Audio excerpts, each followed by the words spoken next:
നമ്മുടെ ചർച്ച അതിൻ്റെ അവസാന ഘട്ടത്തിലേക്ക് കിടക്കണം. നമ്മുടെ സമയം അവസാനിക്കുകയാണ്. അപ്പോൾ നമ്മളിത് കൺക്ലൂഡ് ചെയ്യാണ്. അപ്പോൾ ഇതിൻ്റെ അവസാന വാചകം എന്നുള്ളവർക്ക് പൊതുവെ പീസ് റേഡിയോ ശ്രോതാക്കളോടും അല്ലാത്തവരോടും പൊതുവായി ഈ വിഷയത്തിൻ്റെ കൺക്ലൂഷൻ എന്നുള്ളവർക്ക് എന്താണ് അവസാനമായി? അല്ല, നമ്മളിപ്പോൾ ഇങ്ങനെ ഒരു ലൈവ് ചർച്ച വെക്കുന്നത് തന്നെ എന്താന്ന് ചോദിച്ചാൽ, സത്യം പറയുകയാണെങ്കിൽ എന്ത് ചെയ്യും, ഒരു കുടുംബ ജീവിതത്തിൽ വരുന്ന ഒരു ബുദ്ധിമുട്ട് നമ്മുടെ ജീവിതത്തെ തന്നെ ആകെ തകർത്ത് കളയുന്നതാണ്. അതെന്ത് ചെയ്യും, ചിലപ്പോൾ ഇത്തരം സംസാരങ്ങളിൽ നിന്ന് കിട്ടുന്ന ഒരു വാക്ക് കൊണ്ട് ചിലപ്പോൾ എന്ത് ചെയ്യും, പരിഹരിച്ച് മുന്നോട്ട് പോകും. അപ്പോൾ ഈ തർക്കിക്കുന്ന ഒരു ഭാര്യയും ഭർത്താവും ഉണ്ടെങ്കിൽ അവർ പറയായിക്കോട്ടെ, നമുക്കിതൊന്ന് അടുത്ത ലൈവിലൊന്ന് ചോദിച്ചു നോക്കാം, എന്താ അതിന്റെ മറുപടി എന്ന് അറിയാലോ. കാരണം അവർ രണ്ടുപേരും നമുക്കറിയില്ല, നമ്മൾ ആരെയും ഭാഗം പറയണില്ല. നമ്മൾ ആ ചോദ്യം രണ്ടാളുപാട് തയ്യാറാക്കിയ ചോദ്യത്തിൽ വെച്ചിട്ട് നമ്മൾ എന്ത് ചെയ്യുന്നു, മറുപടി പറയണം. അപ്പോൾ ധാരാളം ആളുകൾക്ക് എന്ത് ചെയ്യും, ഒരു വഴികാട്ടിയാവാൻ എന്ത് ചെയ്യും കഴിയും. ഇന്നിപ്പോ ഒരു സഹോദരി പറയുന്നത് എന്താ വെച്ചാൽ, രാവിലെ വിളിച്ചവരുടെ ഭർത്താവ് മരണപ്പെട്ടു പോയതാണ്.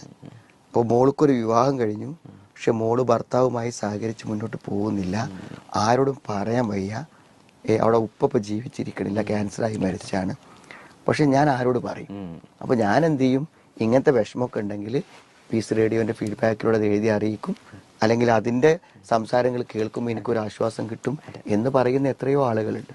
അപ്പോൾ എനിക്ക് തോന്നുന്നത്, നമുക്ക് ഓരോരുത്തരുടെ പ്രശ്നങ്ങളും എടുത്തു വെച്ച് അവരെ കൂടെ ഇരുന്ന് ഒരു കൗൺസിലിംഗ് നടത്താനുള്ള അവസരം നമുക്കില്ലല്ലോ, സമയവും നമുക്കില്ലല്ലോ. അപ്പോൾ നമുക്ക് ഈ കുറഞ്ഞ സമയം കൊണ്ട് ചിലപ്പോൾ എന്ത് ചെയ്യും, നൂറുകണക്കിന് ആളുകളുടെ പ്രശ്നങ്ങൾ പരിഹരിക്കാനുള്ള ഒരു അവസരമായി വരും.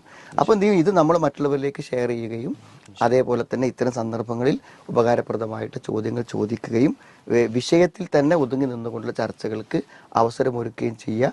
നമ്മുടെ കുടുംബങ്ങളിലൊക്കെ അത് ഷെയർ ചെയ്യുക. അപ്പോൾ നമ്മൾ പല ബന്ധങ്ങളിലും ശരിയാക്കി എടുക്കണമെന്ന് വിചാരിച്ച ആളുകളോട് അടുത്ത ലൈവ് ഒന്ന് കാണൂ എന്ന് പറയാൻ നമുക്ക് പറ്റിയാൽ തന്നെ ചിലപ്പോൾ കുറേ പ്രശ്നങ്ങൾ പരിഹരിച്ച് മുന്നോട്ട് പോകാൻ പറ്റും. മാത്രമല്ല, ഏറ്റവും വലിയൊരു പുണ്യകർമ്മമാണല്ലോ നമ്മൾ ആളുകൾക്കിടയിൽ യോജിപ്പുകൾ ഉണ്ടാക്കുക എന്ന് പറഞ്ഞാൽ, അതിനേക്കാളും വലിയ പുണ്യകർമ്മം വേറല്ലല്ലോ. അപ്പൊ അതിനുള്ള അവസരം നമ്മളും ഇതിന്റെ ശ്രോതാക്കളും നമ്മുടെ ഈ പീസ് റേഡിയോന്റെ സ്റ്റാഫും ഈ ലൈവിന് വേണ്ടി മെനക്കെടുന്ന നമ്മുടെ ഇതിന്റെ ടെക്നിക്കൽ കാര്യങ്ങൾ നിർവഹിക്കുന്ന ആളുകളും എല്ലാവരും ചെയ്യണത് എന്താണ്, ഏറ്റവും ആളുകളുടെ ബന്ധങ്ങളെ ശരിയാക്കാനുള്ള ഏറ്റവും വലിയൊരു പുണ്യപ്രവൃത്തിയാണ്. അത് അള്ളാഹു കബൂൽ ചെയ്യുകയും അതിന് പ്രതിഫലം നൽകുകയും ഇത് തുടർന്നു പോകാനും ഇത് പ്രയോജനപ്രദമായ ചർച്ചകളാകാനുമുള്ള ഒരു അവസരം അള്ളാഹു സൃഷ്ടിക്കട്ടെ.